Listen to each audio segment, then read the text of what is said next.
This synagogue, while it was not established by Jews from Arab lands, it was established by the Sfaradim, by refugees from Spain, from Portugal. And those refugees did not only come here first to Amsterdam and then to England, they sailed east. And they infused the populations of our indigenous countries. And when I say our, I mean us, the Jews from Arab lands. My family comes from Halab, from Syria. They infused our lands. And at first the relationship was not an easy one. They didn't always blend right into the indigenous society. But they brought great gifts with them, to the point that we will, all of us, whether our families were indigenous to those places or not, in general, whether accurate or not, refer to ourselves simply as Sephardim. And secondly, because this synagogue was built by people, by Jews fleeing, driven out of their land. And so it was only fitting that when the Sephardim and the Ardot HaMizrach, the eastern communities, had to leave their homes many years later, hundreds of years later, that they found their place within this congregation, within this community.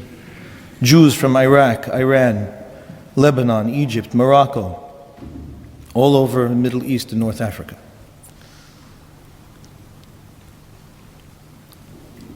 When we think about our time in these lands, we can look at it locally or we can look at it upon the backdrop of the entirety of Jewish history.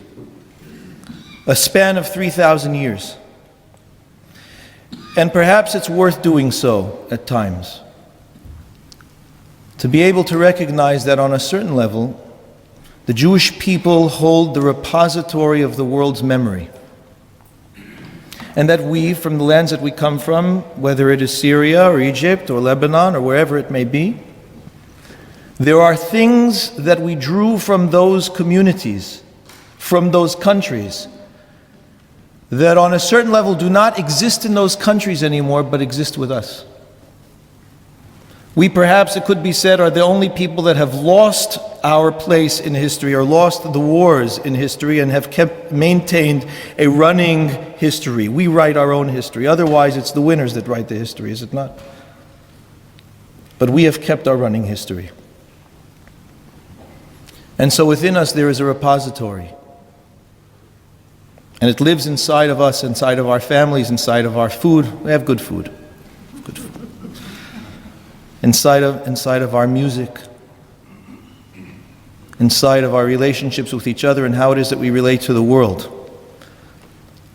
My grandfather, to give an example, my grandfather, may he live and be well, lives in Los Angeles. I grew up in Los Angeles, far from Aleppo. And he is a great fan of Arabic music, and I learned that from him. I'm a great fan of the music. It's wonderful to hear the music tonight, beautifully played. And Muhammad Abdul Wahab, the great Egyptian composer, who came to UCLA to speak, and they were awarding him. And so my grandfather was invited. He went to go hear Abdul Wahab. And he got a chance to speak with him after the lecture, and he said to Abdul Wahab, so what does he say to Abdul Wahab? He turned to Abdul Wahab and he said to him, and this is very true, he said, "Your music will live in our prayers for many, many years to come." And Abdul Wahab looked at him and he said, "Where are my royalties?"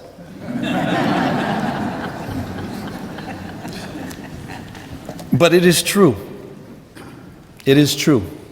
The songs that they will not sing in Egypt anymore, we sing. And we hold. And it finds within the hearts of the Jewish people and in us, the Sfaradim, its treasury. I'll do something a bit irregular to close my statement tonight, my message tonight. But I hope that in this setting it would be appropriate. There is a passage from the book of Yirmiyahu, in the 29th chapter, that speaks of our first exile, the exile of the Jewish people. And it is these few lines that we, especially the Sfaradim, have taken in every exile that we have been in. And it says, Ko amar Adonai Sevaot Elohei Yisrael lechol hagola asher igleti mirushalayim bavela benu batim vashevu ונטעו גנות ואכלו את פריין קרחו נשים והולידו בנים ובנות וקחו לבניכם נשים ואת בנותיכם תנו לה נשים ותלדנה בנים ובנות ובושם ואל ימעטו ודרשו את שלום העיר אשר הגליתי אתכם שמה והתפללו בעדה אל אדוני כי בשלומה יהיה לכם שלום.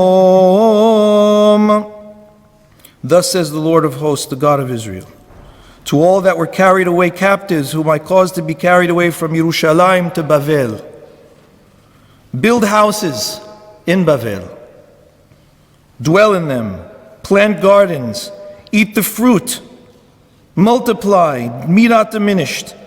Seek the peace of the city,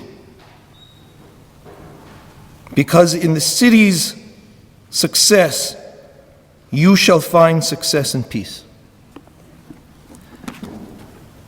We came from these lands. We gave everything that we had to them. We invested our heart, we invested our soul, we invested our money, we invested our children, we invested everything that we have. We followed these lines, this command from God. We prayed for the cities. And in our prayers and success, they found success.